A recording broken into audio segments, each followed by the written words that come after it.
everyone and welcome back to a new video. My name is Siona and I'm a mixed media artist living in the Netherlands. I was on holiday last week in Italy, and for those who saw the video, I already told there that I have a new obsession.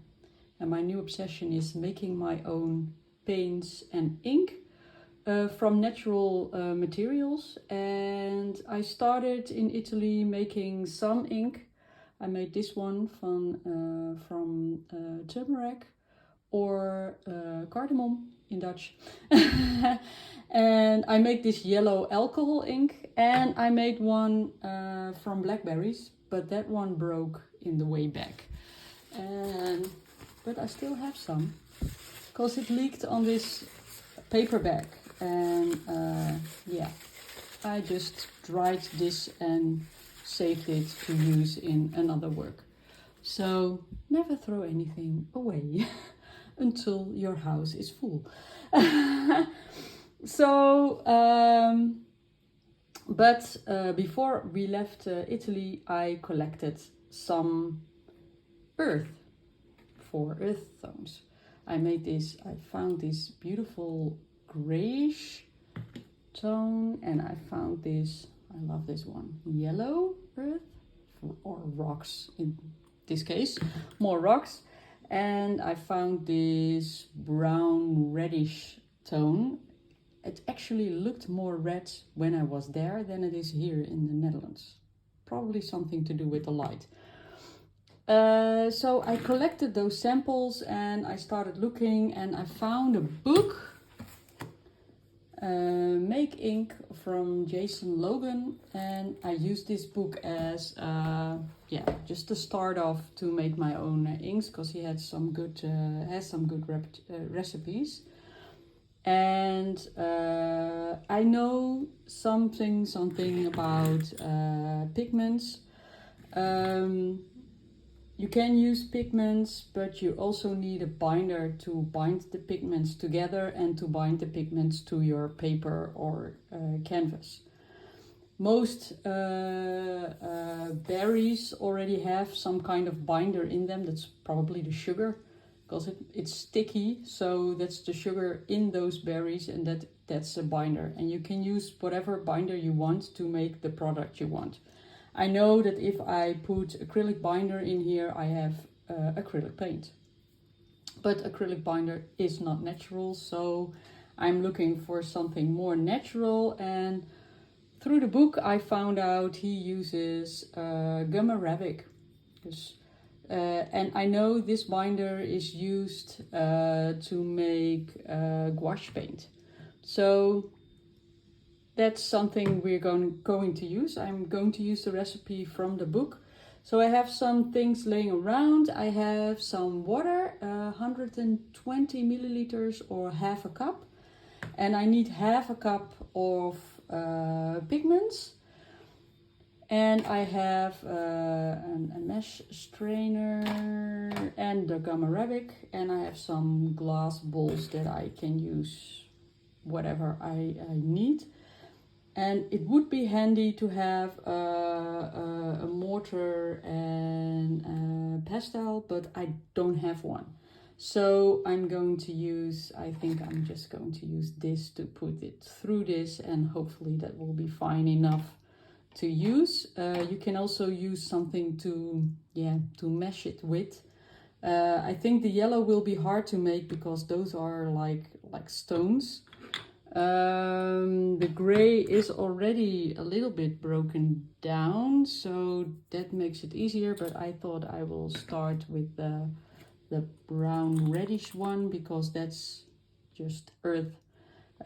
Strangely enough, the vines were growing on it. It was really beautiful, and it's just one or two places, and then on other places the ground was more like dirt-like, this way lighter color than this color is. So I think I'm just gonna start by get this one out and putting this in.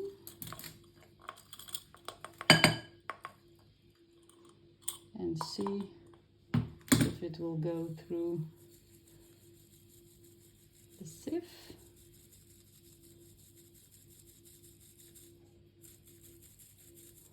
It smells very earthy now.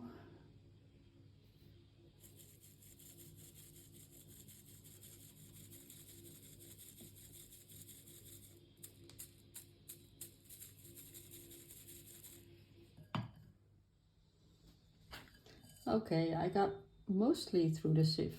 I just used a spoon to get the last bit through it, or not those, go back in there. So it looks a bit like coffee. That's nice. So maybe if you do not have those beautiful colors, maybe you can use coffee. I never tried it, so if you do, let me know.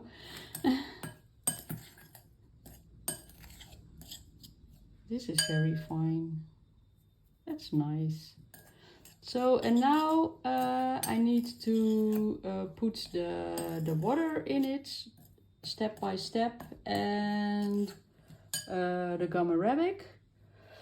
But from the gum arabic I do not have to use a lot. I have to speak 15 milliliters of gum arabic. So let's start with the water.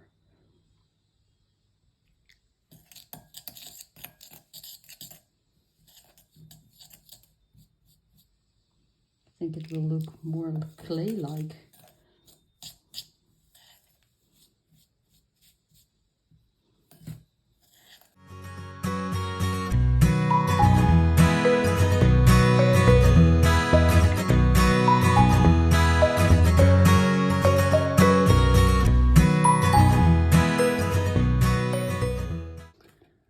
I think I used just half of the water, so but I think it's already thin enough. Maybe the gum arabic will make a change.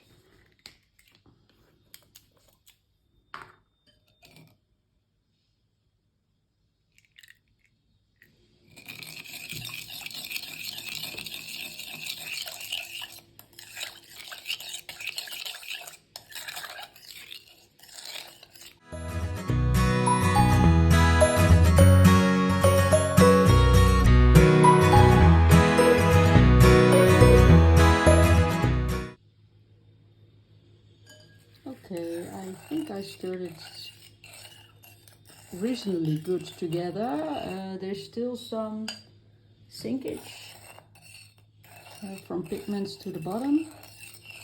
So I thought I would put it again through the sieve, but use a cloth to filter out any bigger parts. So I have myself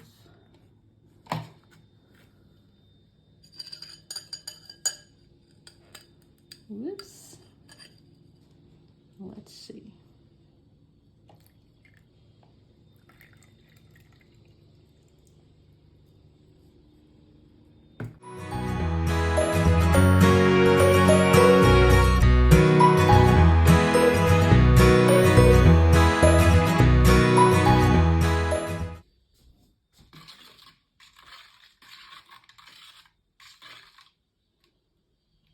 And I think I got myself a brown ink.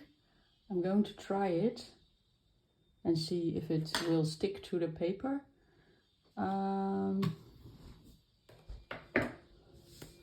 Got myself some paper and I'm going to try it.